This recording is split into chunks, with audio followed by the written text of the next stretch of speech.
The first artifact that shouldn't exist was unearthed beneath the sands of Cyrus Mons. It was a circlet. Twisted silver fused with alien alloys, etched with symbols too human to predate civilization. Carbon dating placed it at 12,000 years old, long before humanity clawed its way from Earth's soil. Archaeologists called it an anomaly. Then they found the city. Beneath Cyrus's dunes sprawled ruins of black stone, their spires clawing at the sky like ossified lightning. The glyphs carved there whispered in dead dialects of Mandarin, Sumerian, Swahili, languages unborn when the stars these stones mirrored were young. Scientists whispered of quantum echoes, of realities brushing against one another like ships in fog. The ruins were not remnants, but reflections, scars where two universes had bled into each other, over millennia, in silence. But silence never lasts. Spectral storms began haunting the dig sites. Workers swore they glimpsed figures in the dust, armored, faceless, their forms flickering like static. Instruments recorded gravitational ripples, space-time peeling like old paint. Theorists warned of a threshold approaching, a convergence point where mirrored laws would snap. The ruins were not tombs, they were bridges, and something was crossing them. Deep in the archives, a historian pieced together the truth. The artifacts were not echoes of the past, but warnings from a parallel present. A world where humanity had ascended not as explorers but conquerors. A world where empresses wore crowns of screaming silver, and empires were built on the bones of realms they called echoes. The storms worsened. Skies split like sutures, revealing glimpses of a crimson horizon where obsidian cities pulsed. The collision was inevitable, physicists said. Two universes, two humanities, one a seedling, the other a wildfire, occupying the same cosmic breath. Some prayed for salvation, others sharpened their knives. The end began with a whisper. They see us now. Chapter 1. The ruins exhaled. Tana Sellen felt it before she saw it. The prickle along her neck, the metallic tang in the air, like ozone and rust. She crouched in the shadow of the monolithic archway, her gloved fingers brushing glyphs carved into stone, older than human civilization, or so the textbooks claimed. But the textbooks were wrong. The glyphs weren't alien, they were human. She adjusted her wrist light, its beam slicing through the dust-choked dark. The symbols coiled and fractured under the glare, their edges shimmering with a faint impossible iridescence, like oil on water, like static. Her breath hitched. Theories crowded her mind, parallel evolution, convergent cultures. But the data defied logic. These ruins predated humanity's first interstellar leap by millennia. Yet here, in the heart of the Vathron expanse, was a chronicle of wars fought in her own tongue. "You're chasing ghosts again," her advisor had warned. The syndicate funds archaeology, not poetry. But poetry was all Tana had left. The galaxy had become a museum of dead empires, their bones picked clean by scholars and scavengers. She craved a story with teeth. A low hum vibrated through the chamber. The dust lifted, suspended in sudden weightlessness. Her tools drifted from her belt, a wrench, a scanner, a vial of reactive gel, and hovered like planets caught in orbit. She froze. The air tasted sharper now, charged and hungry. "Run." The archway groaned. Stone rippled, its surface warping into liquid shadow. Tana stumbled back as the glyphs peeled free, swirling into a vortex of light and fractured geometry. A mirror. No. A window. Beyond it stretched a city of obsidian spires, their peaks clawing at a blood-red sky. Figures moved there, armored and faceless, their forms flickering like bad transmissions. One turned, looked through the window, looked at her. Tana's pulse roared. She fumbled for her comm, but the signal died in a screech of interference. The chamber trembled. Cracks spider-webbed across the floor, veins of violet light bleeding through. She sprinted for the exit, boots skidding on tilting stone. Behind her, the vortex collapsed with a thunderclap, sucking air and light into a singularity of noise. She didn't look back. The storm found her at dusk. Tana crouched under the fractured hull of her rover, its solar panels shredded by hail the size of fists. The desert beyond boiled, a cauldron of electric sand and howling wind. Reality itself seemed frayed here, the horizon bending into impossible angles. She'd seen mirages before, but not like this. Not cities that pulsed like living organs, or shadows that walked without bodies. She activated her last beacon. The hologram sputtered, projecting a map of the expanse. Red blooms marked sites where the ruins had begun, unfolding, like flowers forced open by invisible hands. She zoomed in on the nearest cluster. Their patterns matched the collapse of quantum foam in experimental reactors. Entropy reversal, spatial recursion. Her throat tightened. The equations aligned too neatly. These weren't ruins, they were scars. Wounds where two universes had grated against each other, over and over, until the friction birthed myth. A shadow moved at the edge of the hologram. Tana snapped her head up. The storm screamed. But something else answered, a rhythmic crunch, deliberate and close. She palmed her ion blade. Its charge weak but lethal. The syndicate had protocols for looters. For worse, show yourself. A figure emerged from the dust, silhouetted by lightning. Tall, armored in black scaled plating. His face obscured by a rebreather, etched with angular predatory lines. His stance was relaxed, almost lazy, but his gloved hand rested on the grip of a weapon she didn't recognize. A rifle fused with serrated blades. Your persistent scholar. His voice was a distorted rasp, filtered through the rebreather. Most would have fled after the first fracture. She tightened her grip on the blade. You've been watching me. You're loud. Your machines. Your beacons. You might as well be shouting into the void. He tilted his head, studying her. But you're not a fool. You see it. The convergence. Who are you? He ignored the question. Your Empress thanks you for your service. Unintentional, but thorough. Empress. The word lodged in her chest. The syndicate had no monarchs. He stepped closer. Her blade hummed in warning. But he didn't flinch. You've mapped the weak points, accelerated the merge. Now it's time to. Lightning struck the rover. The world inverted. Tana woke to darkness, and the smell of burning insulation. Her ribs screamed. She'd been thrown clear of the wreck, her suit torn at the shoulder. The storm had died, leaving an eerie calm. Above the stars were wrong.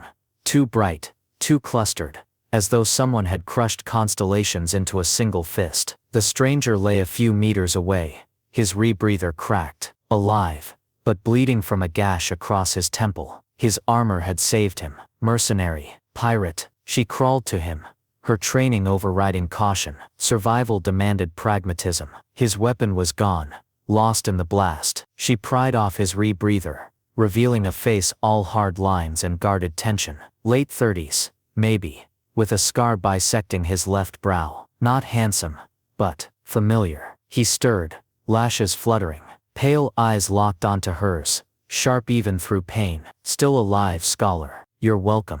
She pressed a jichet ball to his wound. Who's the Empress? His laugh was a dry rasp. You'll meet her. When the worlds collide. Delusional. Am I? He nodded past her. The desert was healing. Cracks in the ground sealed themselves, stone flowing like water. A ruined watchtower reassembled, its stones leaping back into place as though rewound. Tana's breath fogged the air. Cold bit through her suit, a deep marrow-numbing chill that had nothing to do with temperature. Entropic reversal, she whispered. The merge has begun. He sat up, wincing. Your universe is softer, slower. Ours has teeth. Yours. The reflection. The echo. He touched his temple, his gaze distant. Empress Daria's empire, built on the bones of 1,000 conquered realms. And now she'll take yours. Tana's mind raced. Parallel universes. Entanglement. The ruins were bridges. The collision if two realities occupy the same quantum space. Annihilation. Or ascension. He stood, testing his balance. Depends on who controls the anchor points. You're her soldier. Why tell me this? For the first time, his mask slipped. A flicker of something raw, almost weary. Because you're the only one who can stop her. How? By becoming her. The ground split. A chasm yawned beneath them, swallowing the rover's wreckage. Tana lunged, grabbing the stranger's arm as the edge crumbled. He hauled her against him, his grip bruising. For a heartbeat, they hung suspended over the void, the air thrumming with dissonance. Then the world breathed. Nas. They fell into silence. The cave, if it was a cave, was a pocket of stillness. Bioluminescent fungi coated the walls, their glow sickly green. Tana's hands shook as she scanned the stranger's injuries. Concussion, 2 cracked ribs, a dislocated shoulder he'd reset without a sound. Joran. He didn't look at her. My name. Tana. I know. She paused. How? He unclipped a hollow chip from his belt, projecting a dossier. Her face stared back, younger, softer, hair cropped, military short. Dr. Sellen, historian primaris, specialization, xenocultural recursion. Daria has a file on you, thicker than most. Why? You're her echo, her shadow. He deactivated the chip. In my world you were born in a lab, engineered to lead, to conquer. Tana's stomach turned. I'm not her. No. His gaze lingered on her hands. Small, scarred, ink-stained. You're kinder. It'll get you killed. She bandaged his ribs in silence. His skin was fever-hot, marked with old burns and cybernetic implants. A soldier's body, a weapon's body. Why help me? She asked. He didn't answer. By dawn, the cave began to die. The fungi withered, their light dimming to embers. Joran slept fitfully, his breath shallow. Tana studied the holochip's data, her dread crystallizing. The merge wasn't theoretical, it was fractal, exponential. A chain reaction Daria had spent decades engineering. We're the spark, she realized. My research, my maps. Guilt curdled in her gut. She'd been so hungry for answers. She'd handed a tyrant the keys to genocide. Joran stirred. Your plan. Find the primary anchor. Destroy it. And if that destroys both worlds, then we'll be wrong together. He smirked. Your learning scholar. Outside the desert waited. A chessboard of shifting realities. Somewhere beyond the storm. An empress smiled. Chapter 2. The mirror universe sky was a wound. Tana walked beneath its pulsing crimson veil. The air thick with the scent of ionized metal and decay. It clung to her tongue. Metallic and sweet. Like blood left to rust. Beside her Joran moved like a shadow. His black armor blending with the jagged terrain. They'd crossed the threshold hours ago. Slipping through a fracture that sealed itself behind them with a sound like bones snapping. Now they were trapped in a world that hated them. A world where gravity tugged sideways and light bent into spirals. This is her empire, Tana thought. Her design. Daria's stronghold loomed in the distance. A spire of obsidian and screaming steel. Its apex lost in storm clouds that crackled with unnatural lightning. It reminded Tana of a nerve cluster, raw and exposed, throbbing with malignant energy. Every step closer made her skin crawl. She glanced at Joran. His jaw was set, his gaze fixed ahead, but she saw the tension in his shoulders. This was a homecoming for him.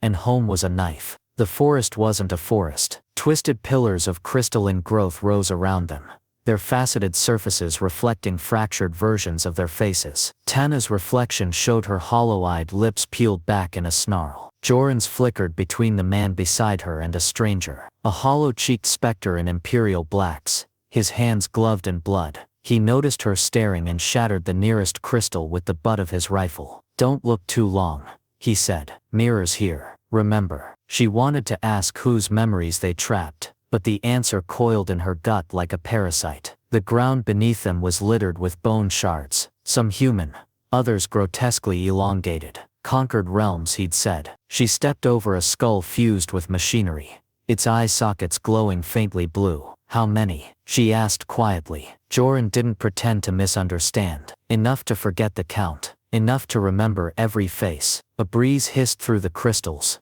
carrying whispers. Traitor. It sighed. Judgment. He flinched. They sheltered at dusk in the carcass of a warship. The vessel's hull was scorched and gutted, its corridors choked with vines that pulsed like arteries. Joran ignited a plasma torch, its blue flame casting jagged shadows. Tana studied the ship's insignia, a serpent coiled around a sword, its edges blurred as if smudged by time. The Kethra, Joran said, tracing the emblem. One of Daria's first conquests. She bombarded their capital from orbit while their diplomats begged for parley. You were there. I led the bombardment. His voice was ash. They played symphonies over the comms to drown out the screams. Thought it would soften the act. Tana watched him dismantle his rifle with ritualistic precision. His hands steady but his eyes distant. She wondered how many ghosts sat with them in the dark. Her own sins felt small, academic, theoretical damnations penned in research notes, but his were carved into the flesh of worlds. Why follow her? She asked. The torch sputtered.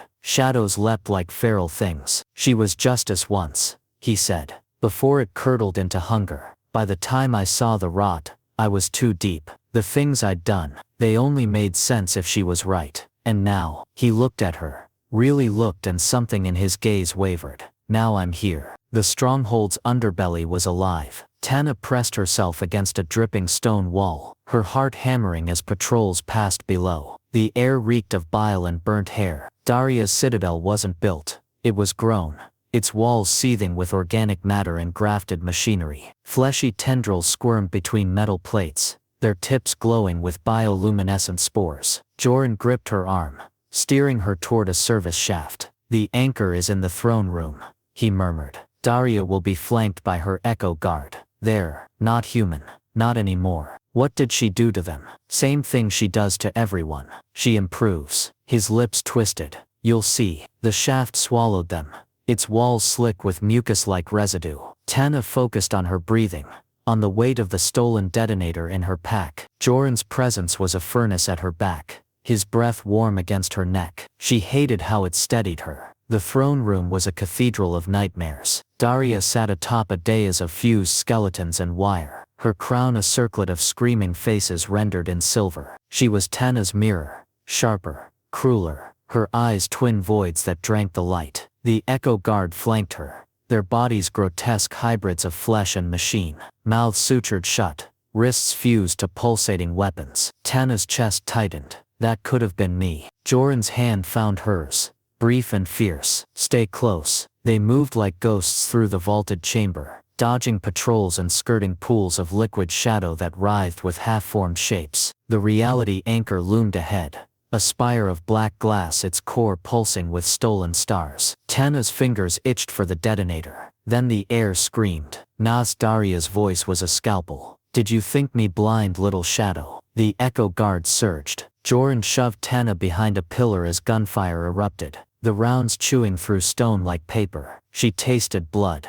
Hers, or his. She couldn't tell. He returned fire, his movements precise, but there were too many. A round grazed his thigh. He snarled, dragging her deeper into the fray. The anchor, he barked. Go. She ran. The floor warped beneath her, becoming a maze of teeth and grasping hands. Behind her, Joran fought like a man already dead, buying seconds with his blood. The anchor's base was cold, its surface humming with dissonant frequencies. She planted the detonator. A hand closed around her throat. Daria smiled. Clever. But you lacked the grit to pull the trigger. Tana choked, clawing at her counterpart's grip. Up close, Daria's face was a funhouse mirror, her own features stretched into something ravenous. Join me, Daria crooned. Unmake this weakling universe. We'll sculpt reality itself. For a heartbeat, Tana wavered. The offer slithered into her marrow, igniting a dark, hungry thing she'd never named. Power, legacy, answers without end. Then she saw Joran, broken, bleeding, still fighting, and knew her choice. I'd rather burn, she spat. Daria's laugh was a storm. Then burn. The detonator sparked. The blast ripped through the anchor, reality itself howling as the spire shattered. Tana was thrown into blackness. She woke in a crypt of twisted metal. Joran's arm slung across her ribs. His breath was shallow, his armor scorched. You stayed, he rasped. You noticed. He huffed something like a laugh. Blood flecked his lips. Should have left me. She pressed her forehead to his, their breath mingling. We're not her. We don't leave people behind. The stronghold groaned, collapsing in on itself. Somewhere in the chaos, Daria's rage echoed. A vow. A curse. Joran's hand found hers again. Anchor steady. Together they fled into the unraveling dark. Chapter 3. The void between worlds was not silent. It sang a low dissonant thrumming that vibrated in Tana's teeth and marrow, as if the universe itself were tuning an instrument made of bones. She clung to Joran's arm, his grip the only anchor in the maelstrom of unraveling matter. The Citadel's collapse had spat them into this liminal wound, a place where time bled into space and light fractured into prismatic screams. Below their feet, if feet still existed here, the merging realms flickered like overlapping nightmares. Deserts boiling into cities, forests dissolving into static, skies ribbed with the veins of dying stars. Joran's breath came in ragged bursts, his weight leaning into hers. Blood seeped through the makeshift bandage on his thigh, its scent metallic and cloying. He didn't speak. He didn't need to. The set of his jaw, the way his free hand hovered near his holstered sidearm, These were a language Tana had learned in the marrow of survival. Fear, resolve, a promise half-spoken. The anchor's pulse had bought them minutes, not hours. Empress Daria's laughter echoed through the void, a sound like shattering glass. They found the battlefield in the corpse of a dead star, or perhaps the star found them. Reality here was a fickle scribe, rewriting itself with every labored breath. One moment, they staggered through ash dunes under a black sun.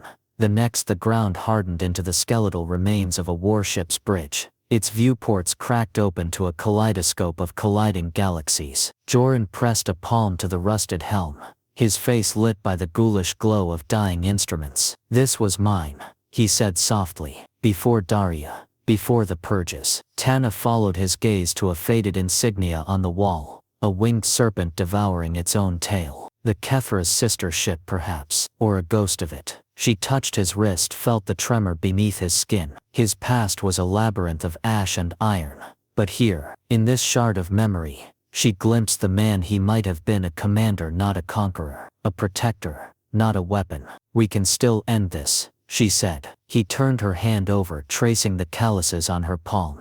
"The scars of a scholar, not a soldier. You know the price." The anchor's core, salvaged from Daria's throne room, glowed in her pack like a stolen star. To stabilize the universes, they'd need to detonate it at the convergence point, but the blast would vaporize whoever stood too close. Tana closed her fingers around his. "We'll find another way." Daria waited at the heart of the storm. Her throne floated in a maelstrom of fractured realities, a jagged shard of obsidian wreathed in lightning. She'd shed her imperial armor for a gown of living shadow, its edges dissolving into the void. Beautiful, terrible, a queen of endings. "Little moth," she crooned as they approached, "you've flown too close to the flame." Tana's chest tightened. Up close the resemblance was unbearable. The same arch of brow, the same stubborn set of the jaw. But where Tana's eyes held the feverish glint of curiosity, Daria's were polished obsidian,